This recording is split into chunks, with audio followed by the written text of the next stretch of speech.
On n'est pas sorti des rangs, hein. C'est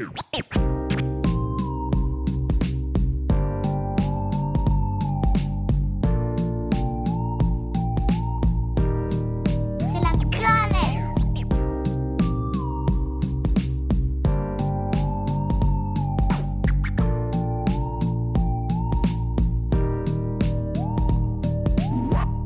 Salut tout le monde, ravi de vous retrouver pour un nouvel épisode d'OPSR sur Radio Alliance Plus et Rage.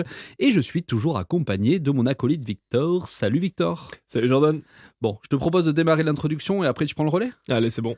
Allez, alors aujourd'hui, on va un peu changer de cap, on va parler un peu plus de politique qu'écologie. Nous sommes dans une société qui fait face à de grands bouleversements sociétaux et environnementaux, mais on voit qu'il y a pas mal de soucis au niveau politique.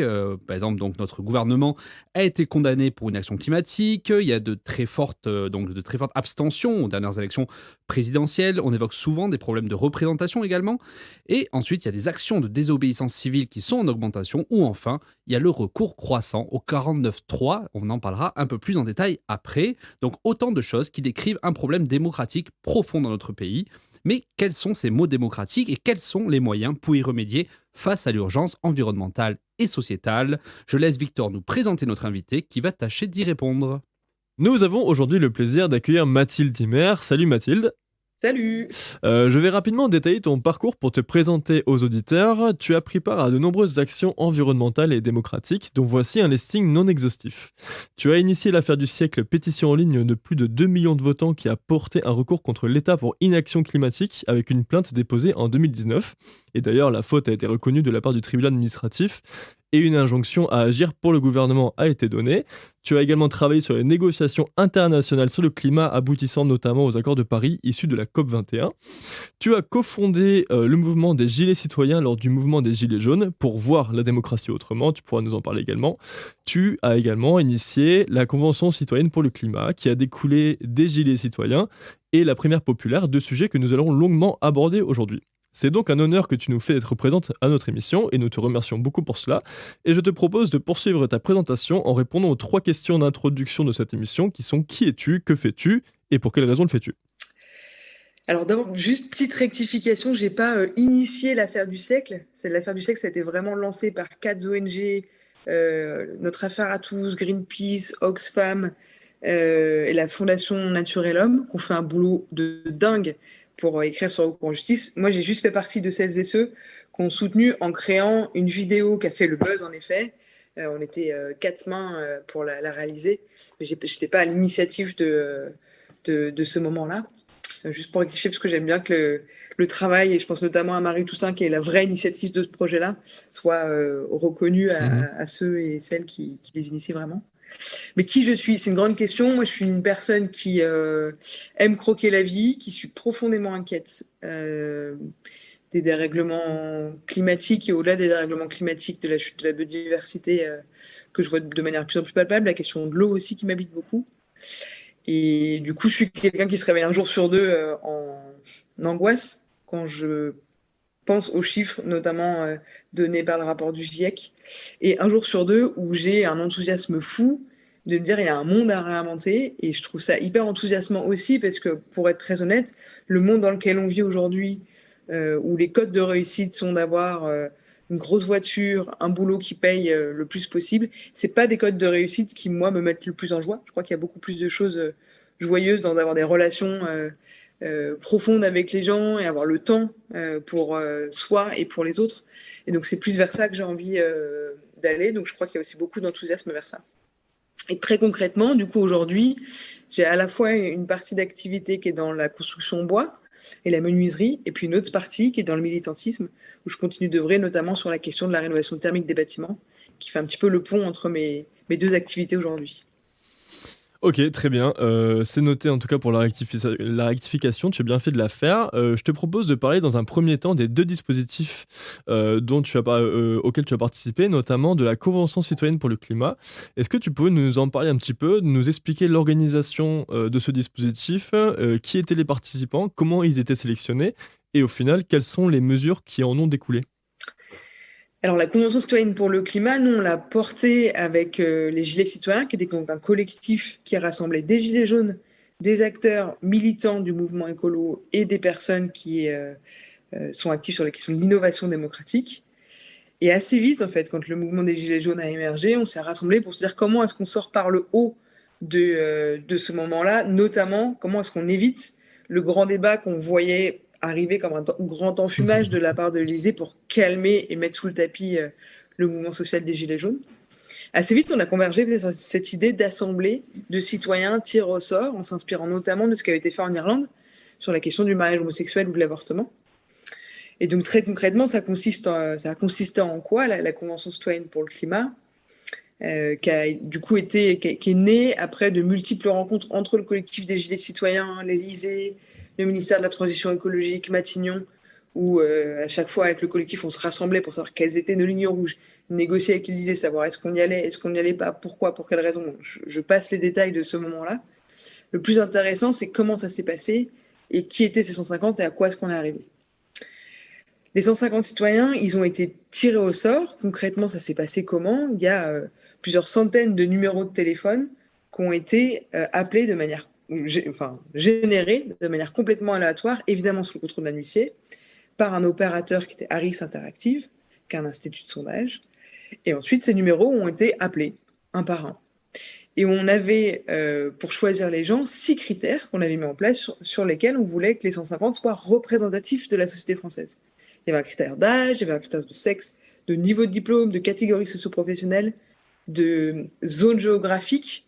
Donc à la fois, donc là, il y avait 2 critères, à la fois la région dans laquelle vous êtes, mais aussi est-ce que vous êtes en zone périurbaine, rurale ou urbaine.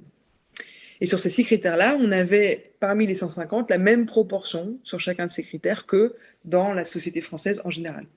Et donc c'est pour ça qu'on dit que ces 150 sont représentatifs de la société française. C'est un autre type de représentation que le système de représentation nationale qu'on a à l'Assemblée, où là, c'est des élections qui permettent aux députés de se dire représentatifs de la société. Si je caricature un peu, le tirage au sort permet de mieux représenter sur le plan des critères sociaux notamment la France, alors que l'Assemblée nationale, c'est vraiment un système électoral. Donc souvent, le tirage au sort permet de mieux représenter les jeunes qui sont sous-représentés à l'Assemblée, les femmes qui sont sous-représentées à l'Assemblée, et les catégories les plus populaires, ouvriers par exemple, où il y a très très peu, voire parfois pas du tout, d'ouvriers à l'Assemblée nationale.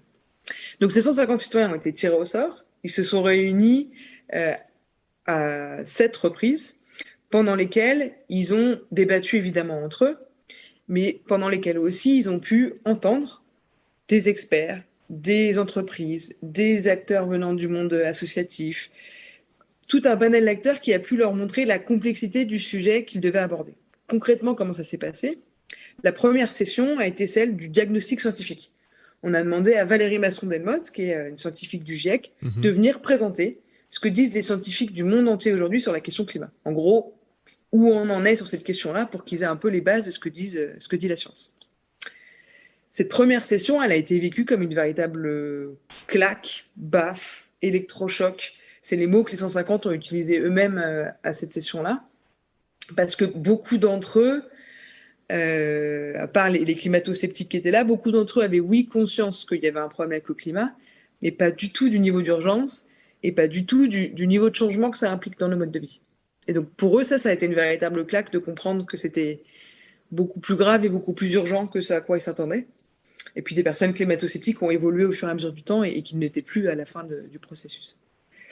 La deuxième session et la troisième session, c'était vraiment le moment du débat contradictoire par thématique. Donc les 150 citoyens ont été répartis dans 5 groupes en partant vraiment du quotidien des gens. Se nourrir, se loger, se déplacer, consommer, produire et travailler. Et dans ces 5 groupes, ils ont eu la possibilité de nous demander, à nous, au comité d'organisation, les experts et les personnes qui voulaient entendre. Dans le cadre de ce qu'on appelle un débat contradictoire, et ça c'est super important, c'est-à-dire par exemple, à la session 2, dans le groupe Se Nourrir, vous aviez une personne du groupe Carrefour, une personne de la FNSEA, qui est le syndicat majoritaire aujourd'hui chez les agriculteurs, qui n'est pas du tout connu pour être très pro-écologie, voire qui est plutôt connu pour l'inverse, et un troisième acteur qui était Greenpeace. Et sur les questions en lien avec l'alimentation, vous pouvez vous imaginer qu'évidemment, ces 3 acteurs n'ont pas du tout les mêmes points de vue. Et qu'est-ce qu'il faut faire ? Qui bloque ? Quels sont les freins ? Quels sont les leviers ? Et donc, c'était hyper important pour les citoyens d'avoir les différents regards, les différents points de vue, les différents blocages de ces différents acteurs pour voir quelles sont les politiques publiques à mettre en œuvre pour véritablement avancer. Donc ça, c'était beaucoup la session 2 et 3, où ils ont pu comme ça avoir beaucoup d'intervenants extérieurs qui passaient devant eux. À partir de la 4e session jusqu'à la 6e, il y a eu de moins en moins d'intervenants, et c'était de plus en plus des débats entre eux. Débats qui ont beaucoup porté sur la question sociale. Comment est-ce que, quand on met en place une politique publique, on s'assure qu'elle soit juste socialement et qu'on ne piège pas quelqu'un, par exemple, sur l'obligation de la rénovation thermique des bâtiments. Comment est-ce que, si on met l'obligation, qui est la conclusion à laquelle ils sont arrivés en se disant, en fait, on voit bien que l'État a essayé plein d'incitations, plein de plans qui n'obligeaient pas et que ça ne marche pas, ça ne suffit pas. Donc oui, il faut passer l'obligation.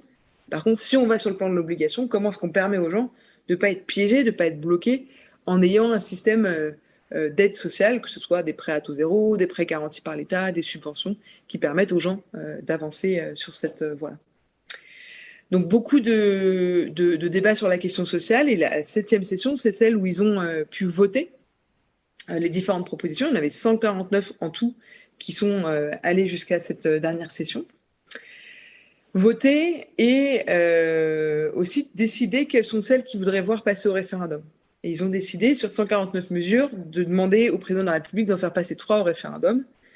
2 qui sont de l'ordre constitutionnel, sur le préambule et sur l'article 1 de la Constitution. Parce que la Constitution, c'est un peu le socle. Le Graal, j'ai envie de dire, c'est le socle commun de toute la société française. Et dernier référendum sur la question de l'écocide. Ils l'ont demandé au référendum parce que ça fait déjà 2 fois que ça passait à l'Assemblée nationale et que c'était retoqué par les députés. Donc ils voulaient voir si la population française, elle, soutenait ou pas cette proposition. Et toutes les autres propositions, ils ont décidé de les transmettre au président de la République, qui devait initialement les transmettre sans filtre, c'était son engagement, aux députés, ce qu'il n'a pas respecté, où il y a eu en réalité sur les 146 mesures non référendaires des énormes filtres qui ont été mis, et sans rentrer dans le détail, et peut-être on y reviendra, mais en gros, un gros travail qui a été fait par les lobbies, qui se sont réveillés à la fin de la Convention en se disant, mais attendez, si vraiment le président de la République passe sans filtre ces propositions, c'est dangereux pour nous, et qu'on commençait à attaquer les propositions, à les dézinguer. Et donc là, on a vu plusieurs ministres, Emmanuel Macron lui-même, revenir sur sa parole et arriver in fine à une loi qui est la loi climat et résilience, où en gros, les chiffres vont entre 6% à 15% de propositions retenues à la hauteur des ambitions de ce que voulaient les 150 dans cette loi. Parce qu'en fait, donc les 90% qui restent... Pardon. Si on se rappelle, Allô ? en fait, oui, pardon. Si on se rappelle par rapport à ce qu'il avait donc proposé, c'est-à-dire proposer les 150 propositions directement à l'Assemblée nationale, en fait, on voit que ces 6 à 15% que tu mentionnes, c'est les propositions qui ont été retenues par l'Assemblée ou seulement proposées ? Retenues par l'Assemblée. D'accord. Et au niveau des propositions, est-ce qu'on connaît un pourcentage de propositions ? En gros, c'est parce que c'était plus ou moins son engagement, si j'ai bien compris. Son engagement à lui, c'était de prendre les 150 mesures, pour être très exact. Sur les 149 mesures, il a reçu, quelques jours après le vote par les 150 de leurs propositions, il les a reçues à l'Élysée et il a dit, sur ces 149, je m'engage à tenir mon engagement du sans-filtre sur 146 d'entre elles. Et il a mis 3 jokers. Un joker sur... ce qui est assez proche d'ailleurs d'une taxe sur les super profits dont on parle beaucoup aujourd'hui, mais qui était une taxe sur les entreprises qui versent des dividendes à partir d'un certain seuil de dividendes émis pour pouvoir financer la transition écologique. Une deuxième qui était sur l'article 1 de la Constitution. Et un troisième joker sur le 110 km/h sur autoroute. Ces 3 mesures-là, il les a tout de suite évacuées. Les 146 autres, à ce moment-là, il est toujours engagé dans « je transmets sans filtre ces mesures à l'Assemblée nationale ». Et ça s'est pas fait parce que les ministres ont transmis déjà un rapport totalement édulcoré à l'Assemblée nationale, où ils ont réduit, si je prends un exemple, si je sors de la rénovation thermique des bâtiments, je vais prendre un exemple sur les voitures. Une des propositions des 150, c'était d'avoir une tarification des taxes sur le poids des véhicules. Parce qu'on sait que plus un véhicule est lourd, plus il consomme du carburant pour porter son propre poids, et donc il pollue pour porter son propre poids. Et donc, on sait aujourd'hui que les voitures les plus écolos, c'est aussi les plus légères, et donc souvent les plus petites, et les moins lourdes. Et donc, cette idée d'avoir un financement en fonction du poids, elle a été reprise dans l'idée par la loi finale, mais avec des seuils qui font qu'au lieu de toucher une grande partie du parc immobilier, on touche plus que 5 à 10%, ce qui est presque anecdotique finalement.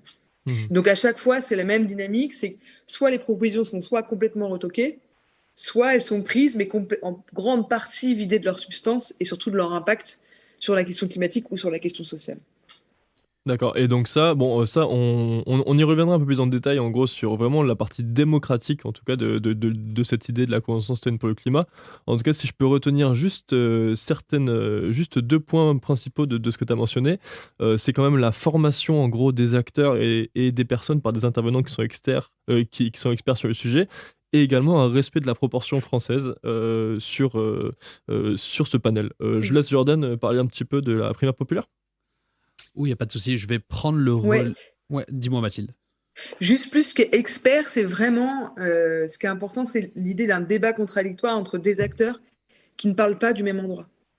Tu vois, Carrefour n'est pas expert, c'est pas juste des experts alimentation qu'on a vu, quoi. C'est des acteurs qui travaillent dans le domaine, qui sont des associatifs dans le domaine, qui sont des syndicats dans le domaine. Enfin, c'est vraiment donc, le mot expert est souvent mal compris par les gens, donc je préfère le préciser. Ok, ouais, t'as bien fait. Oui, voilà, c'était pas forcément que des scientifiques avec avec un seul point de vue. Mais c'est que c'est assez intéressant parce que ça montre qu'en formant, parce que tu as dit tout à l'heure qu'on avait au final contré, en tout cas fait changer d'avis, changer d'opinion certains climato-sceptiques, c'est qu'en formant de manière assez intensive et de qualité, on peut faire changer d'avis de certains protagonistes. Oui, et qui sont prêts à plus de choses. Mais vraiment, ils sont nombreux à nous avoir dit que sans cette session 1 avec Valérie Masson-Delmotte de prise de conscience de l'ampleur et de l'urgence du problème, ils n'auraient certainement pas voté un certain nombre de propositions qu'ils ont votées à la fin. Et donc en gros, ce que ça veut dire, c'est que aujourd'hui en France, oui, le climato-scepticisme est moins fort qu'avant, mais en fait, le diagnostic n'est pas du tout au bon niveau. Et donc les gens croient savoir ce qu'il en est du changement climatique, mais en fait sous-estiment complètement les choses. Et surtout qu'il est quand même très présent dans les médias aujourd'hui, quand même. Oui, et qu'on en voit les premières conséquences. Donc, mais malheureusement, bref, je ne vais pas partir dans les choses trop pessimistes. Il n'y a pas de souci. Bon, écoute, je vais maintenant évoquer un deuxième dispositif qui est la primaire populaire, qui a été extrêmement médiatisée dans cette année d'élection présidentielle. Est-ce que tu peux me parler un peu de ce projet, de ce dispositif, de cet outil, m'expliquer son objectif et un peu les modalités et la méthode qui a été mise en place pour mettre en place pour mettre en place cet outil? Oui, la primaire populaire, on était quelques citoyens plutôt jeunes à monter ce dispositif en se disant, on voit bien là que les acteurs politiques qui portent les questions écologiques, les questions démocratiques, les questions sociales, partent en ordre complètement dispersé. Et on est sûr qu'avec ce diagnostic-là, on est sûr de perdre en 2022, alors qu'il y a urgence sur la question écologique, qu'il y a urgence sur la question sociale et qu'il y a urgence sur la question démocratique. Donc on s'est dit, est-ce que nous, citoyens, on peut faire quelque chose pour changer la donne? Et donc, on a décidé de monter une primaire qu'on a appelée la primaire populaire, qui avait pour objectif de rassembler plus de monde que l'ensemble des militants des différents partis politiques qui portent les sujets écologiques, sociaux, démocratiques, avec pour mission d'avoir une personne unique qui soit candidat ou candidate de ce que certains appellent aujourd'hui encore la gauche à l'élection présidentielle, et une alliance au moment des législatives. C'était ça l'objectif initial. C'est vrai que là, je vais te poser une question déjà sur quelques modalités de vote qu'il y a eu. C'est assez intéressant parce qu'au final, on voyait que le candidat devait être élu en jugement majoritaire. Ça, c'était une notion que je trouvais ça assez intéressante au niveau démocratique. C'est quoi la différence avec notre élection classique? Notre élection classique, et on s'en rend bien compte, souvent on finit par voter pour le moins pire ou voter contre, parce que on doit faire un choix entre ceux qui ont le plus leur chance de passer. Et donc au final, on vote rarement en tant que citoyen avec notre cœur. Le but du jugement majoritaire, c'est de permettre de voter avec son cœur et qu'à la fin, surtout, on ait un résultat qui soit fidèle à ce que veulent vraiment les gens. Parce que quand vous avez des votes stratégiques, que vous votez contre, que vous votez pour les moins pires, vous n'êtes pas réellement fidèle à ce que vous pensez. Et le jugement majoritaire, c'est quoi? C'est un système de vote où on ne vous demande pas de choisir parmi, 10 candidats, on ne vous demande pas d'en choisir un, et donc le moins pire qui peut passer, mais on vous demande pour chacun des 10 ou chacune des 10 de mettre une appréciation qui permet ensuite de les classer, et celui qui a la meilleure appréciation est celui qui est élu. Et donc ça vous permet à vous de transmettre fidèlement votre appréciation de chacun et chacune des candidates, d'éviter des votes stratégiques, utiles, contre, etc., qui dégoûtent de plus en plus des citoyens. Et puis c'est aussi le système de vote le moins corruptible de tous les systèmes de vote qui existent aujourd'hui dans le monde. Ok, donc en fait, c'est vraiment le système du vote de valeur qui a été utilisé. C'est-à-dire, en gros, on vote entre quelqu'un qu'on ne veut absolument pas ou qu'on veut absolument, et on peut voter sur plusieurs personnalités différentes, c'est ça? Par exemple, si tu as 10 candidats, tu peux mettre au premier candidat que tu adores, excellent, au deuxième candidat que tu détestes, à rejeter, au troisième candidat que tu trouves moyen ou passable, et tu mets comme ça une mention à chacun d'entre eux, et ça permet de savoir fidèlement quel est ton regard sur chacune des personnalités. Et plutôt donc, que de devoir choisir parmi les 10, alors celle-là c'est ma préférée, mais comme elle n'a aucune chance de passer, je vais en fait voter pour un tel qui me plaît moins, mais bon. Et où du coup tu as des biais en fait énormes dans ce qui se passe. Et puis un dégoût de la politique telle qu'elle se fait, parce qu'en plus derrière, les politiques utilisent les scores de vote en disant regardez, j'ai eu tant de personnes qui ont voté pour mon programme, alors qu'en réalité, il y a quand même beaucoup de gens qui ne votent pas pour le programme de telle personne, mais pour éviter que quelqu'un de pire pour eux ne passe. Et donc ça devient un véritable problème démocratique. Et de plus en plus de gens s'abstiennent parce qu'ils sont dégoûtés par ça. Je vais un petit peu parler donc des résultats en fait de ce dispositif-là. On peut voir quand même qu'il y a eu 392 000 votants, si je me trompe pas. Donc c'est quand même un gros succès pour quelque chose qui avait été au début. En plus, ça a mis du temps à être médiatisé, donc par les médias traditionnels. Donc on peut dire quand même que ça a eu un certain succès. Ça a débouché sur donc la victoire de Xan Taubira, qui au final donc n'a pu se présenter faute de parrainage suffisant. Quel est pour toi donc le résultat de tout ça? Quels sont tes regrets? Quel est en fait tout simplement avec le recul maintenant de plusieurs mois, quel est ton regard sur la réussite de ce dispositif-là? Alors là, je vais donner un regard personnel, mais on est justement en train d'écrire un bilan honnête et collectif au sein de la primaire populaire pour avoir le regard des uns des autres à froid après cette expérience. Moi, ce que je retiens, c'est que on a raté notre objectif premier, qui était quand même de rassembler pour gagner à l'élection présidentielle et à l'élection législative, qu'on a malgré tout permis plusieurs choses sur le chemin. Beaucoup de gens, des sociologues, des journalistes et même des acteurs politiques nous disent « Sans vous, la NUPS, cette alliance qui a eu aux législatives, qui a permis à la gauche et aux écologistes d'avoir un score assez haut par rapport à ce qu'ils avaient avant, a été permis en partie, c'est pas la seule raison, par la mobilisation de la primaire populaire. » La deuxième chose, qui est pour moi extrêmement importante, c'est qu'on a montré sur le chemin que une équipe, parce qu'au tout début, la primaire populaire, c'était 4-5 citoyens, citoyennes relativement jeunes. Et l'équipe cœur, c'est une trentaine de personnes, et la moyenne d'âge, c'est 25 ans. Donc moi, je trouve que ce qu'on a montré de positif, malgré l'échec par rapport à notre objectif qui est assez clair, moi j'assume pour le coup de parler d'échec, on a réussi à montrer que en partant 1 an et demi avant l'élection avec une équipe très jeune qui part en se disant il y a 9 chances sur 10 en plus que ça marche pas, parce qu'il y a beaucoup de conditions qui font qu'une élection présidentielle ne dépend pas que d'un mouvement citoyen. Donc on était assez lucide sur le fait qu'il y avait peu de chances que ça fonctionne, mais qu'il fallait le tenter et qu'il ne tente rien n'a rien, quoi. Ce que je retiens de la primaire populaire, c'est d'abord, si on est honnête et factuel, c'est un échec par rapport à notre objectif initial, c'est-à-dire de rassembler pour gagner à la présidentielle et à l'élection législative. Néanmoins, je trouve que sur le chemin, il y a plusieurs choses très intéressantes à retenir et qu'on a pu réussir. La première, c'est quand même qu'un certain nombre d'acteurs, que ce soit les sociologues, que ce soit les acteurs politiques, que ce soit des journalistes, reconnaissent que sans la primaire populaire, il n'y aurait sans doute pas eu la NUPS, qui est donc cette alliance au moment des législatives qui a permis à la gauche et aux écologistes de faire un bon score à ce moment-là. Le deuxième élément que je retiens, c'est qu'en partant avec une équipe d'une trentaine de personnes, d'une moyenne d'âge de 23-24 ans, donc hyper jeune, on a réussi à mobiliser plus de gens en moins d'1 an que l'ensemble des partis de gauche réunis. Donc ça veut dire qu'il y a une envie aussi de faire de la politique autrement. Et c'est mon troisième point, c'est que je pense que la manière aussi de faire campagne, que ce soit par les modalités numériques ou que ce soit par les modalités pratiques en physique dans les territoires qu'on a mises en œuvre, là aussi il y a des choses intéressantes sur la manière de réinventer la politique. On voyait vraiment des discussions se créer au sein des proches des gens qui étaient au sein de la primaire populaire, où souvent on n'ose plus parler politique avec nos proches. Nous, on a vraiment eu des formats pour pousser ça.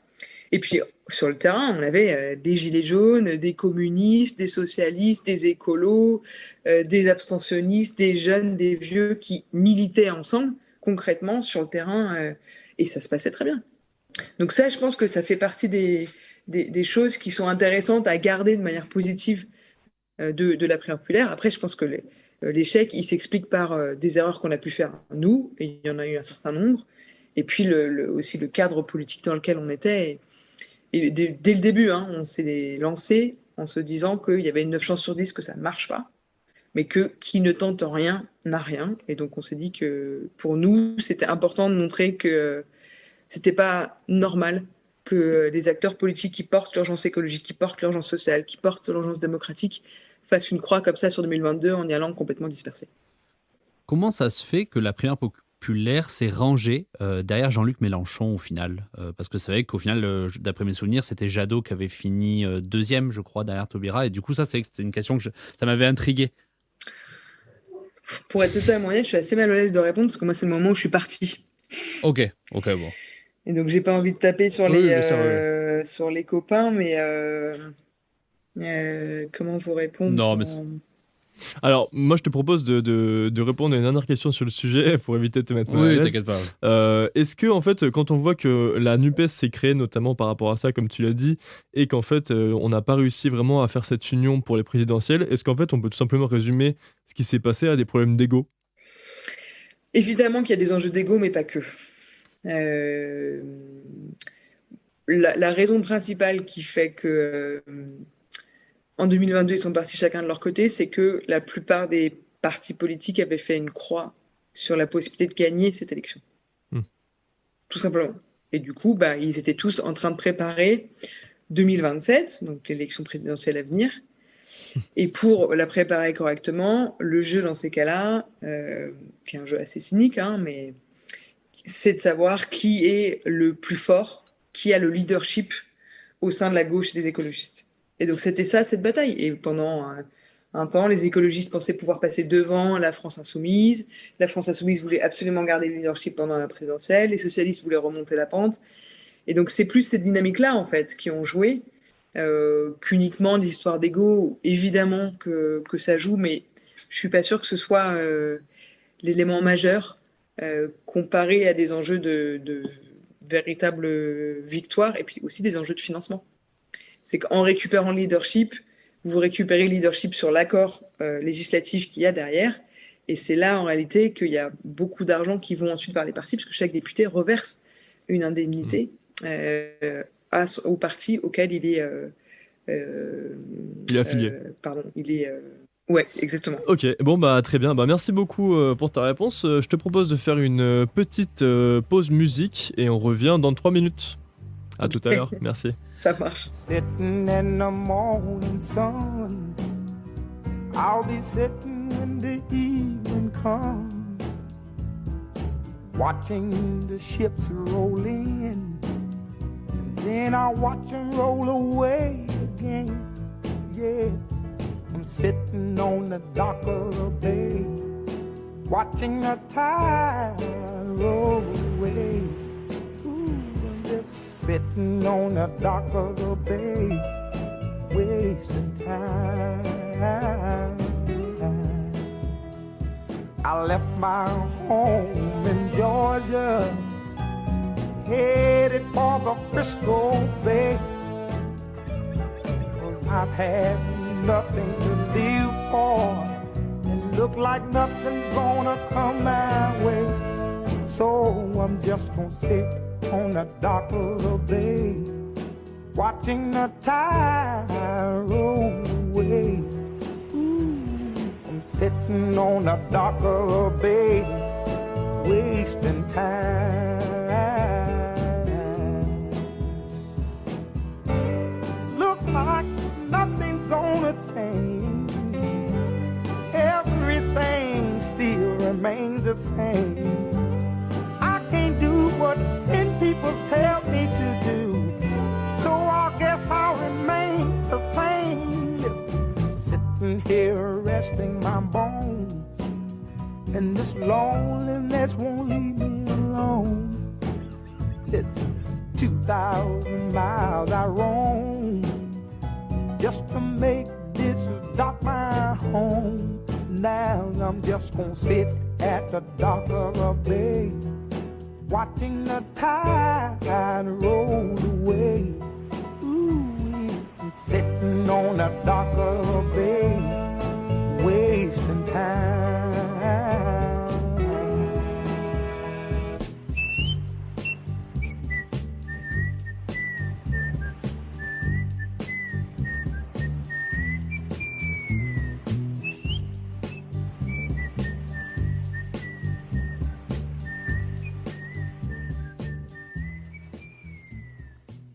Nous voici de retour sur Radio Alliance Plus et Rage en compagnie de notre invitée Mathilde Himer. Merci beaucoup d'être toujours avec nous et je te propose de repasser point par point sur les différents sujets de la Convention citoyenne pour le climat qui, à mon sens, est un formidable outil démocratique et parce qu'on se rend compte qu'en fait l'objectif était un peu de se passer ou de passer outre le système démocratique aujourd'hui qui semble ne plus fonctionner.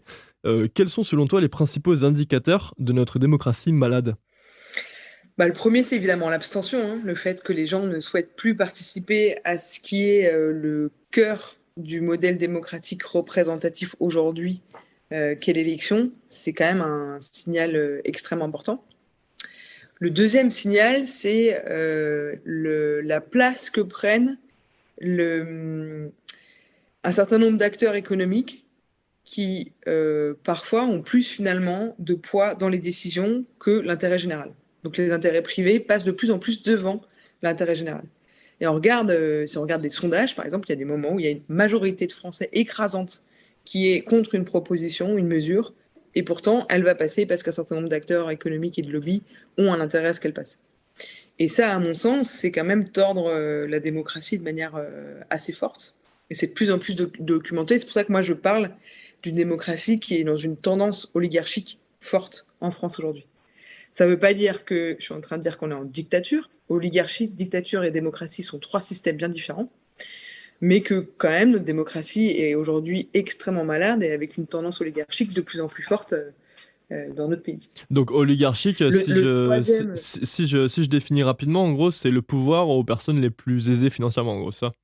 L'oligarchie, ouais, c'est le pouvoir à quelques personnes, un petit nombre de personnes ayant beaucoup de moyens, si tu veux le résumer de manière un peu caricaturale, c'est ça. Ok, très bien. Et donc là, tu viens de parler un petit peu des lobbies. Est-ce qu'on n'a pas un petit problème de représentation, comme tu disais un peu tout à l'heure, par rapport notamment aux différentes classes sociales, qui sont beaucoup moins représentées que d'autres dans l'Assemblée nationale ? Si. Le troisième critère que j'allais donner, c'est en effet celui-là. C'est aujourd'hui, notre système démocratique représente assez mal, finalement, certaines catégories de population.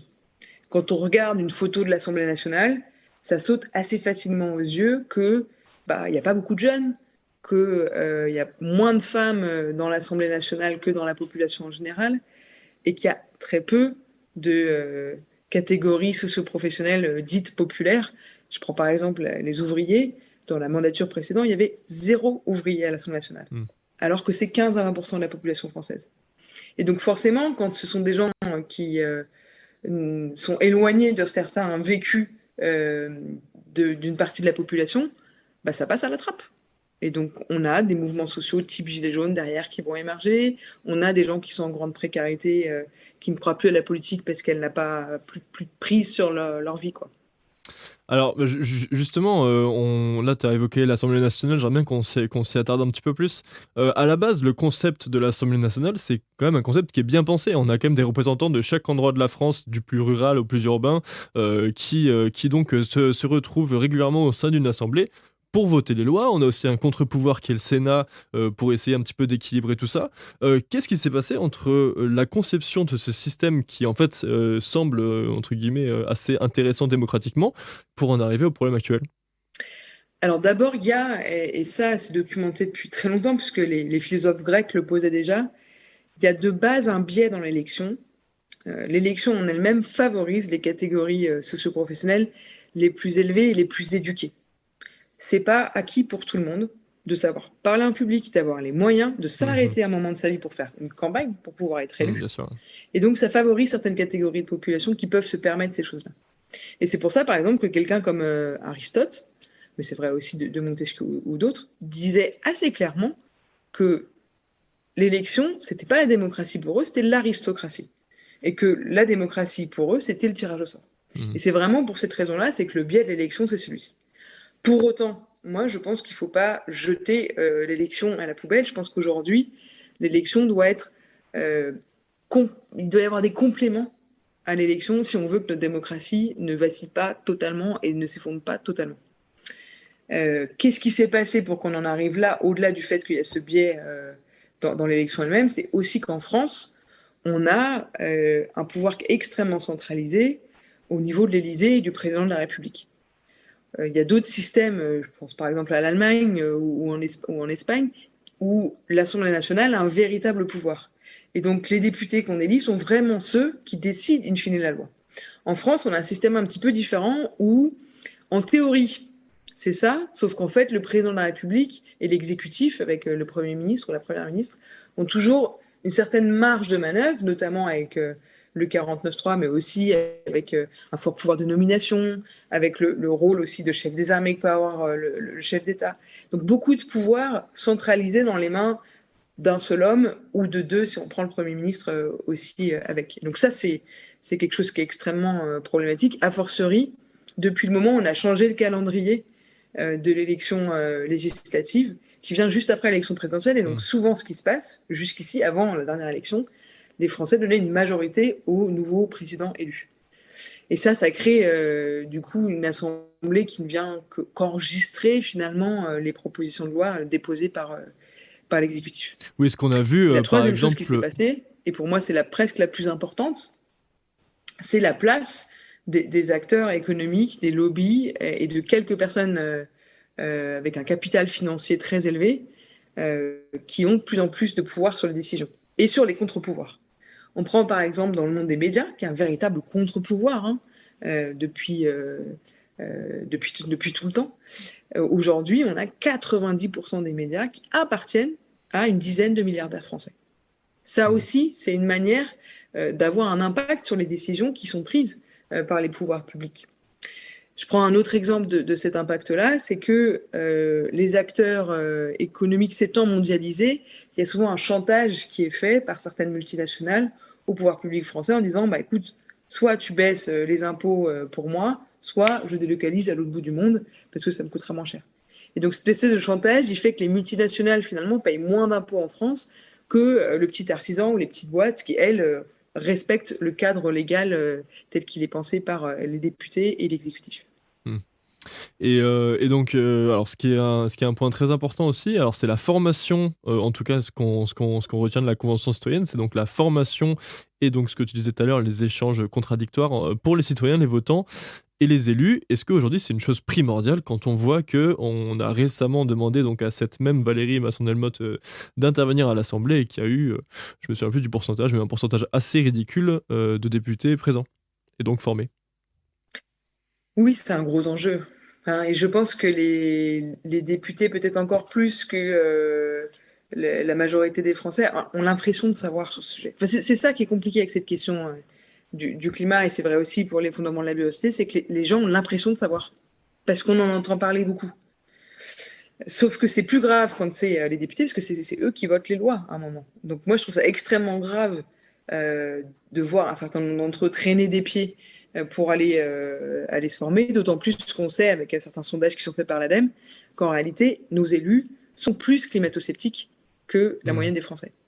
Et donc ça en dit long aussi sur pourquoi est-ce que tout le monde parle du changement climatique et pourquoi ça avance aussi lentement. Pardon.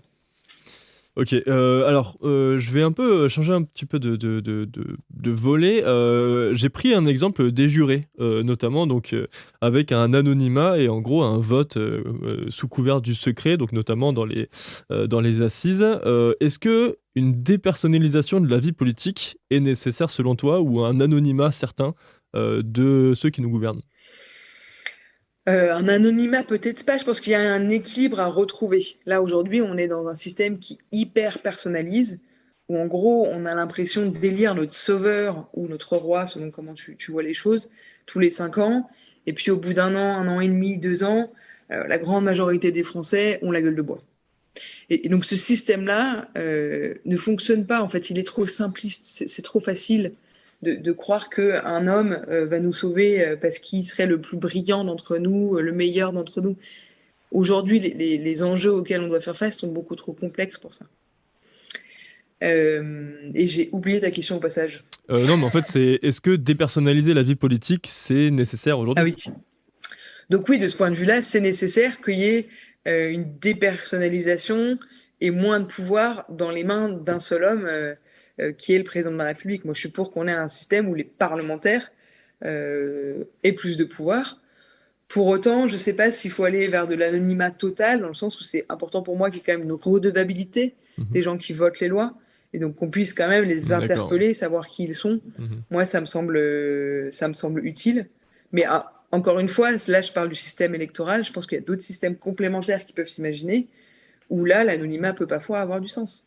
Alors justement, on y vient. Est-ce que la Convention citoyenne pour le climat alors, quelles sont les similitudes et les différences avec la 6ème République, qui était notamment prônée par Jean-Luc Mélenchon avec la France Insoumise, avec l'Assemblée constituante? Est-ce que tu as un avis sur le sujet?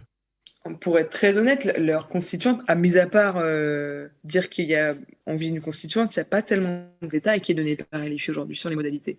Donc c'est difficile de te répondre dans le détail là-dessus. Okay. C'est une demande qu'on leur a fait souvent. Okay. Tout ce que je peux te dire, c'est que ça va dans le même élan. C'est-à-dire que l'idée d'avoir des citoyens tirés au sort qui écrivent la loi dans le cadre de la Convention citoyenne ou qui écrivent la Constitution dans le cadre de la constituante proposée par LFI, ça va dans le même élan d'un renouveau démocratique où les citoyens ont plus de pouvoir et plus de place. Pour autant, ce n'est pas le même sujet. Les modalités précises de l'organisation de la constituante ne sont pas données dans le détail par LFI, donc difficile d'en dire plus à ce stade. Ok, très bien. Alors, dernière question qu'on voulait te poser sur le sujet. Donc, quand on parle de la transition écologique, de la révolution même écologique, on peut dire, qui est nécessaire aujourd'hui et qui est urgente, comme tu l'as rappelé, on parle forcément d'une certaine restriction de liberté. Je mets beaucoup de guillemets parce que ça fait peur quand même à beaucoup de gens. Est-ce que cette restriction de liberté, qui donc est compatible avec une démocratie et le fait qu'on élise la personne qui va donc nous restreindre nos libertés, selon toi? Poser la question en disant... est-ce que la restriction des libertés est possible dans le système démocratique dans lequel on est aujourd'hui? C'est mal poser la question. Dans le sens où, si on ne fait rien, si on continue comme on le fait aujourd'hui, notre système économique, notre système démocratique, en fait, il commence déjà à y avoir des restrictions de liberté. Je prends un exemple. On nous parle aujourd'hui de sobriété. Mais en réalité, il y a plein de gens qui, depuis déjà bien longtemps, se chauffent à moins de 19 degrés, non pas par sobriété, mais par pauvreté. C'est une restriction de liberté. Et les enjeux écologiques ont de plus en plus d'impact sur le pouvoir d'achat des gens. Je prends quelques exemples. Quand on voit l'augmentation du prix du blé à cause des sécheresses liées au changement climatique au Canada, donc ça veut dire le prix des pâtes, le prix du pain. Quand on voit l'augmentation du... Je ne vais peut-être pas donner 15 exemples, pardon, je vais peut-être faire plus court. Non, mais... Attends, j'essaie de te faire ça plus... Parce que le but, c'est que tu reprennes des trucs que je dis, on est d'accord ? Donc, il faut que je fasse des trucs plus courts. Non, pas du tout. Je peux te dire. Non, tu dis ce que tu veux. Non, non. Ok. Non, ça un entretien. Après, nous, on peut monter, mais après, si on monte pas, c'est bien aussi. Ok, d'accord. Top. Ok, bah, du coup, je peux faire plus long. Oui, bien En sûr. gros, ce que je veux dire, c'est que si on fait rien, il va y avoir des restrictions de liberté beaucoup plus importantes que si on fait certaines restrictions de liberté maintenant. Je prends un exemple de restriction de liberté qui n'est pas vécu comme tel aujourd'hui. Quand tu t'arrêtes au feu rouge, est-ce que tu te dis « Oh là là, je suis hyper restreint dans ma liberté de griller les feux rouges et de ne pas avoir de feu et de pouvoir continuer à tracer en bagnole ?» Non, tu te dis c'est un système, on s'est mis collectivement d'accord pour éviter qu'il y ait des accidents tout le temps. Pareil pour un certain nombre d'autres règles communes qu'on a mis en place qui auraient pu être décrites comme des restrictions de liberté, mais qui sont en réalité j'ai envie de dire, un cadre commun pour que ça se passe bien, qu'il n'y ait pas de carnage. En réalité, c'est un peu ça qu'on dit. Quand on parle de sobriété, quand on parle de certains changements dans les comportements, c'est des règles communes pour éviter d'avoir des restrictions par la pauvreté, puisque c'est ça qui va se passer. Et qui est déjà en train de se passer pour un certain nombre de gens, dans notre pays et encore plus dans les pays en développement. Donc en gros, tu reviens un peu sur le fait d'anticiper les restrictions avant de les subir. C'est ce qu'on entend beaucoup. Hein. Par exemple, l'exemple du 110 km/h, il est assez juste là-dessus. Est-ce qu'on est prêt à rouler un petit peu moins vite sur l'autoroute quand on part en vacances ou je ne sais quoi, pour éviter d'avoir des restrictions sur les questions énergétiques, pour éviter de mourir de chaud l'été, pour éviter d'avoir des cataclysmes climatiques réguliers à l'avenir? Bon, entre les deux, en termes de restrictions de liberté, personnellement, le choix, il est vite fait. Et donc, c'est là où les pouvoirs publics doivent agir. À mon sens, c'est là où c'est très politique. C'est que les pouvoirs publics auraient pu dire « Oh non, nous, on ne s'occupe pas de mettre des feux rouges. Les gens en veulent leur liberté en bagnole. On les laisse. Et puis, s'il y a un carnage au bout, c'est pas notre faute. » C'est pas le choix qui a été fait. Et donc, c'est là où le rôle des pouvoirs publics sur la question environnementale, il est clé. Merci beaucoup Mathilde. Je vais reprendre un petit peu la main et évoquer un sujet qu'on a brièvement évoqué tout à l'heure, qui est le 49.3, un article de la Constitution. Est-ce que tu peux me dire un peu ce que c'est et pourquoi ça pose problème ? Le 49.3, c'est un article qui permet à l'exécutif, donc au Premier ministre ou à la Première ministre, de passer en force sur un vote à l'Assemblée. Pourquoi est-ce que ça existe et pourquoi est-ce que c'est problématique ? Ça existe parce que dans la 4e République française, on s'est retrouvé souvent dans un système parlementaire où il y avait pas mal de blocages et où les lois n'étaient jamais adoptées parce que le Parlement n'arrivait pas à arriver à une conclusion qui satisfaisait l'exécutif, donc on était bloqué. Et donc, on a permis, entre guillemets, un passage en force de l'exécutif avec cet article-là. Là où ça pose problème, c'est que, du coup, même si les électeurs choisissent de voter pour des gens à l'Assemblée nationale en espérant une certaine politique de leur part, in fine, ce ne sera jamais véritablement le Parlement qui aura la main, puisque l'exécutif pourra sans arrêt passer en force. Je prends l'exemple des dernières élections. Moi, je crois que les gens, les électeurs français, ont envoyé un signal à Emmanuel Macron en lui disant « On ne te donne pas une majorité parce qu'on veut que tu composes avec un certain nombre d'oppositions et on n'a plus confiance pour que tu fasses tout seul tout ce que tu veux. » Ce qui se passe avec les 49.3 à répétition, c'est l'inverse de ce que souhaitaient les Français, c'est-à-dire que même quand l'Assemblée nationale n'est pas d'accord avec ce que propose le gouvernement, il passe en force. Et c'est là où c'est problématique, c'est-à-dire que l'usage qu'on est fait aujourd'hui me semble pas respectueux du vote qui a été réalisé aux élections législatives récentes. Est-ce que tu peux me donner un petit exemple d'usage récent ? Un exemple, c'est par exemple sur la rénovation thermique des bâtiments où les députés de l'Assemblée nationale avaient voté, donc il y avait des députés de droite, de LR, il y avait des députés du RN, il y avait des députés NUPS qui ont voté ensemble, donc avec une majorité, 16 milliards pour lancer la rénovation thermique des bâtiments de manière plus ambitieuse. Il y a une majorité à l'Assemblée, le gouvernement aurait pu dire dans le projet de loi de finances dans lequel s'inscrivait cet article, on reprend cette proposition validée par l'ensemble de la majorité à l'Assemblée nationale. Au lieu de faire ça, et donc de respecter le vote des Français pour l'Assemblée nationale, le gouvernement a décidé de supprimer cet article et de passer en force sans reprendre cette proposition. C'est vrai pour cette proposition, c'est vrai pour la taxe sur les super-profits, c'est vrai sur beaucoup de propositions aujourd'hui où, à l'Assemblée nationale, il y a un vrai travail qui est fait, où il y a parfois des coalitions qui se créent complètement bizarroïdes, mais qui permettent d'avoir une majorité et qui, en théorie, en tout cas dans le système allemand, permettraient de voir ces lois être mises en œuvre, ce qui n'est pas le cas en France. Merci beaucoup Mathilde. Avant de passer aux questions un peu plus personnelles, j'avais une dernière question sur l'actualité. En ce moment, on voit pas mal de manifestations contre les méga-bassines, les actions dans les musées, les blocages sur les routes. Donc on appelle ça donc des actions de désobéissance civile pour dénoncer des actions contre le climat ou bien une inaction face à l'urgence climatique. Est-ce pour toi une réelle solution? Tout à l'heure, tu évoquais souvent donc ton militantisme par rapport à la rénovation thermique. Je crois qu'il y a un mouvement qui s'appelle donc Dernière Rénovation. Est-ce que ils sont très actifs sur ces différentes actions? Est-ce que tu penses que c'est une bonne solution?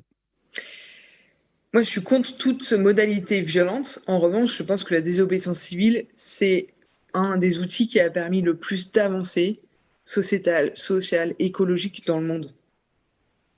Gandhi, tout le monde connaît son combat, les réussites de son combat. Martin Luther King, pareil. Et donc, je pense que oui, ces mouvements-là sont extrêmement importants à partir du moment où la ligne de la violence n'est pas franchie. Et je le comprends d'autant plus que si on se met un peu dans les baskets des jeunes qui sont souvent ceux qui font ces actions-là, il faut s'imaginer que beaucoup d'entre eux ont marché pour le climat, ont fait grève pour le climat, on signe des pétitions, comme l'affaire du siècle, on fait des recours en justice. Bref, tous les autres outils qui étaient à leur disposition, ils ont la sensation d'avoir tenté de les utiliser. Et donc, en fait, il y a un moment où, quand tu ne vois pas les pouvoirs publics réagir à une urgence qui est posée par les scientifiques du monde entier, où il y a un consensus, et que tu as utilisé tous les autres recours, je comprends très bien que des jeunes aient recours à ce type d'action. Et j'espère que ça réveillera les pouvoirs publics avant que ça aille plus loin, parce que je pense que potentiellement un certain nombre pourraient basculer dans la violence si les pouvoirs publics ne se réveillent pas, en fait. Parce qu'il y a un enjeu de mort derrière. Est-ce que tu as quand même un espoir que ces pouvoirs publics se réveillent dans les prochaines années, en tout cas sous le mandat d'Emmanuel Macron? Sous le mandat d'Emmanuel Macron, j'ai assez peu d'espoir, même si j'en ai quand même un peu, parce que je pense qu'on est rentré malheureusement dans cette ère des chocs et que les gens commencent vraiment à se rendre compte qu'on leur a vendu une écologie qui, soi-disant, est un truc pour les riches, un truc de bobo, et qui se rendent compte qu'en réalité, il y a beaucoup de liens entre la question écologique et la question sociale. Et que si on avait fait la rénovation thermique des bâtiments en temps voulu, ils ne paieraient pas des factures aussi monstrueuses aujourd'hui. Si on avait lutté contre le changement climatique, on n'aurait pas des canicules qui font que le blé augmente et donc que les pâtes et le pain augmentent, qui sont des biens alimentaires de première nécessité assez basiques.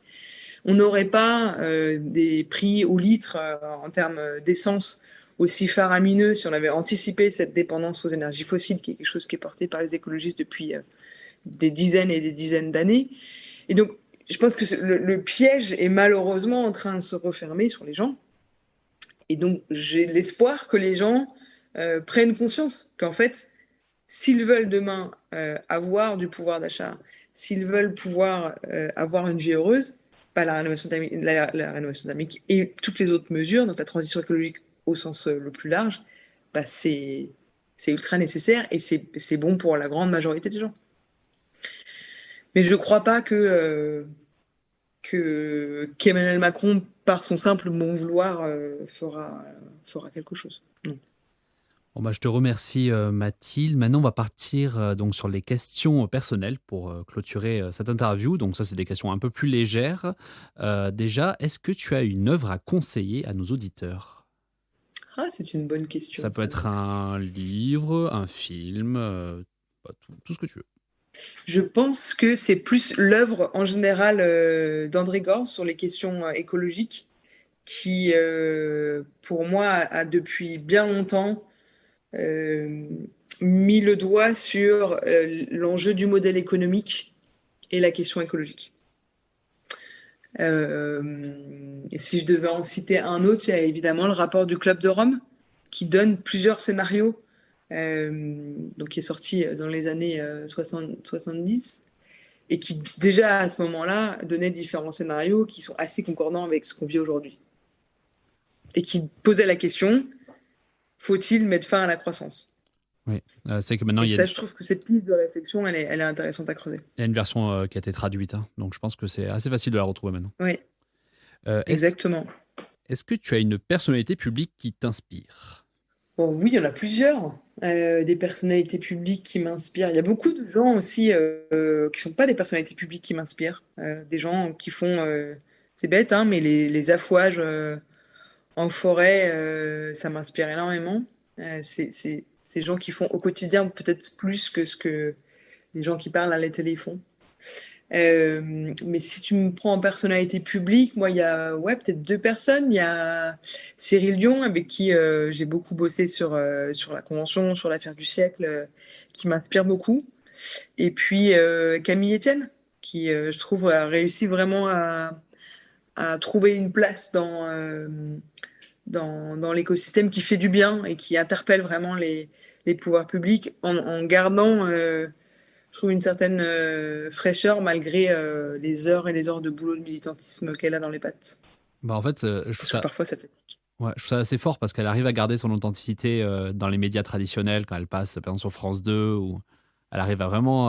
Enfin, elle met pas de filtre, hein, donc c'est vraiment super. Ensuite, 2 questions, bon, on a un peu répondu hein, durant cet entretien, mais en tout cas, on la pose à tous nos invités. Selon toi, que doit faire en priorité notre gouvernement? C'est une question. Tu veux dire s'il avait toute possibilité de faire tout sur c'est sur vrai. Internet? En gros, disons que c'est souvent une question, on la pose assez large, mais bon, là, souvent les personnes répondent par rapport à leur secteur de prédilection.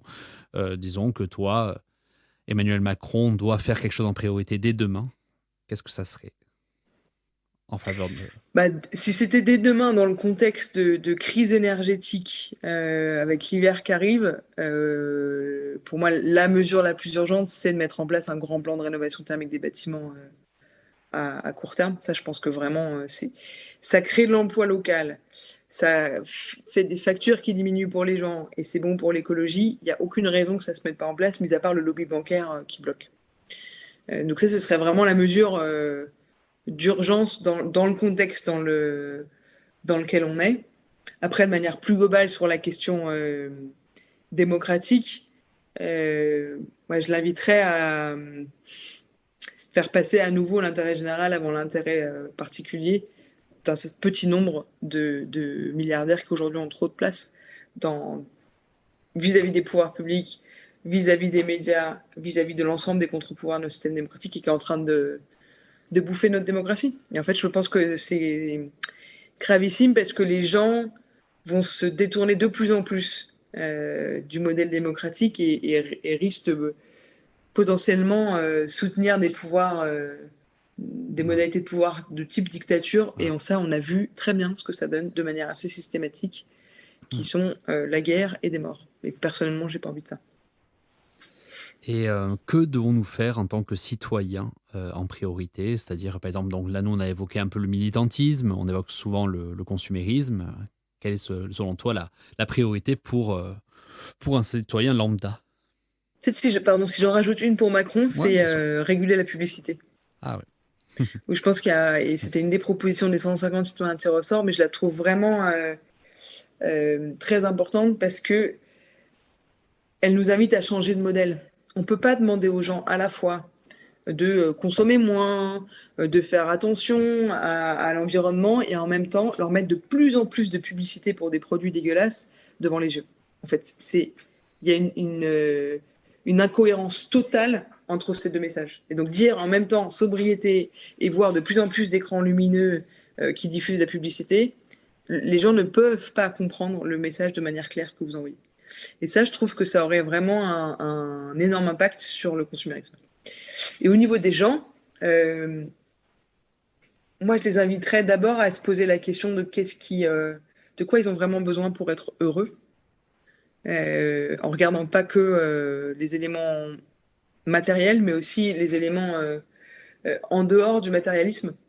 Et où je trouve que c'est important parfois de se rendre compte que c'est pas forcément en achetant plus de produits qu'on peut augmenter son bonheur. On a tendance à l'oublier aussi parce qu'on est sous l'eau de publicité, de gens qui nous disent qu'il faut faire ci, qu'il faut faire ça, qu'il faut acheter bidule pour être heureux, pour être comme ci, pour être comme ça.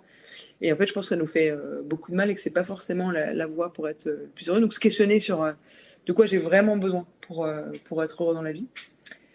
Et la deuxième chose, c'est évidemment de s'engager, quelle que soit la forme. Ça peut être du militantisme pour ceux à qui ça parle, ça peut être des éco-gestes pour ceux à qui ça parle, ça peut être de mettre la pression au pouvoir public pour ceux à qui ça parle. Ça peut prendre plein de formes différentes, mais je pense que beaucoup de gens sont inquiets, que ce soit pour eux ou pour leurs enfants, sur la question environnementale, et que en réalité, l'action, quelle qu'elle soit, permet aussi de lutter contre cette peur.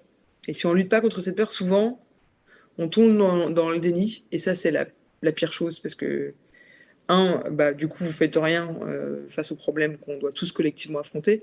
Mais en plus, en général, vous oubliez une partie de vous-même. Et donc, ça a un impact plutôt négatif sur votre morale. Bon, merci beaucoup Mathilde pour ce super entretien. Merci à vous deux. Merci beaucoup. Merci Victor. Merci Jordan, merci Mathilde. On se retrouve très vite pour un nouvel épisode d'OPSR sur Radio Alliance Plus et Rage. On n'est pas sorti des ronces, mais on peut toujours essayer. Allez, bye.